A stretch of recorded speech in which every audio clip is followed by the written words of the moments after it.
దాంతో పాటు ఎవరైతే ఇటుకే పెట్టలు తీసుకుపోతారో వాళ్ళు మాత్రమే పోతా ఉన్నారు. దాని మీద 100 కోట్లు 1000 కోట్లు స్కామ్ జరిగినాయి మంత్రి అది అని చెప్పి మాట్లాడుతుంటే ఇది పూర్తి సత్యదూరం అధ్యక్ష. దీనిలో పూర్తి సత్యదూరం అని చెప్తా ఉన్నా నేను.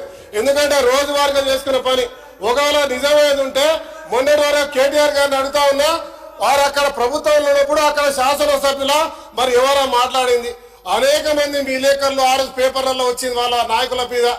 ఆ రోజు జరిగింది అధ్యక్ష, ఆ రోజు ఇల్లీగల్ గా జరిగినాయి. ఈ రోజు దారి మళ్లించడం, దానిపై మాట్లాడడం రామగుండంలో జరుగుతుందని చెప్తా ఉన్నారు. నేను స్వయంగా చెప్తున్నా అధ్యక్ష, దాంట్లో ఒకవేళ దాంట్లో ప్రొడక్షన్ వచ్చేటువంటి యాష్ ని బయటికి తీయడం ఆపేస్తే ట్యాంకులు ఓవర్ఫ్లో అయిపోతాయి. ఇవాళ పవర్ ప్లాంట్లు బంద్ అయ్యేటువంటి పరిస్థితి ఉంటుంది. పొల్యూషన్ జమ అవుతాయి కాబట్టి ఎప్పటికప్పుడు డిస్పోజ్ చేసే కార్యక్రమం కూడా ఉంటుంది. దాంట్లో మీరు అంటున్నది ఏదైతే ఓవర్లోడ్ పోతా అంటున్నారో దానిపై ప్రభుత్వం ఖచ్చితంగా నిర్ణయం తీసుకుంటుంది. కానీ దీని మీద తప్పుడు సమాచారం ఇచ్చే కార్యక్రమాలు చేయొద్దని చెప్పి గౌరవ శాసనసభ్యులకు కోరుతున్నాను అధ్యక్ష.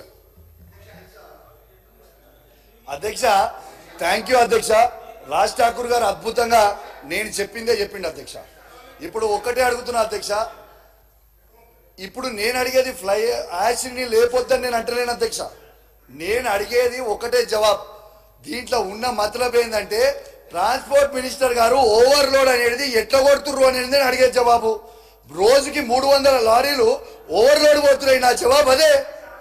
నా ట్రాన్స్పోర్ట్ మినిస్టర్ గారికి బాధ్యత లేదా అని నేను అడుగుతా ఉన్నాను. ఈ ఓవర్లోడ్ మొత్తం 300 లారీలు రోజు ఓవర్లోడ్ పోతా ఉన్నాయి అధ్యక్ష. ఓవర్లోడ్ అనేది పోవచ్చా? ఆర్టీఏ నామ్స్ ప్రకారం ఎంత పోవాలి అధ్యక్ష? 16 టైర్లు ఉన్న లారీలకి 34 టన్నులు మాత్రమే పోవాలి.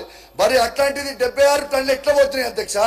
రోజుకి 300 లారీలు పోతున్నాయి, 1-2 లారీలు కాదు అధ్యక్ష. ఇక అయిపోయింది, మంత్రి గారు చెప్తారు, ఇది లీవ్ ఇట్ అధ్యక్ష. దీంతో అధ్యక్ష ఏ ఎక్సర్సైజ్ కి పోతున్నా అధ్యక్ష. ఎక్సర్సైజ్ కి అధ్యక్ష మీరు ఒక్కసారి ఇది వినాలి అధ్యక్ష.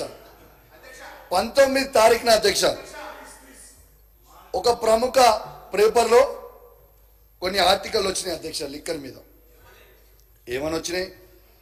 కమిషన్లు బట్టి కొత్త బ్రాండ్లకి తెరలేపుతున్న గేట్లు అనేది ఓ ప్రముఖ పేపర్లో వచ్చినాయి అధ్యక్ష. ఈ పేపర్ కూడా ఒక్క మా నమస్తే తెలంగాణనే కాదు, మీరు ఇట్లా అంటారని ఆంధ్రజ్యోతి పేపర్ కూడా తీసుకొని వచ్చిన, మీకు సపోర్ట్ చేసే ఆంధ్రజ్యోతి పేపర్ని కూడా తీసుకొని వచ్చిన అధ్యక్ష. దీంతో పాటు అధ్యక్ష మే 21 తారీఖున అధ్యక్ష మంత్రి గారు ప్రెస్ మీట్ పెడతారు అధ్యక్ష. ఇది తన పేపర్ క్లిప్పింగ్. ఏమని పెట్టారు అధ్యక్ష మంత్రి గారు?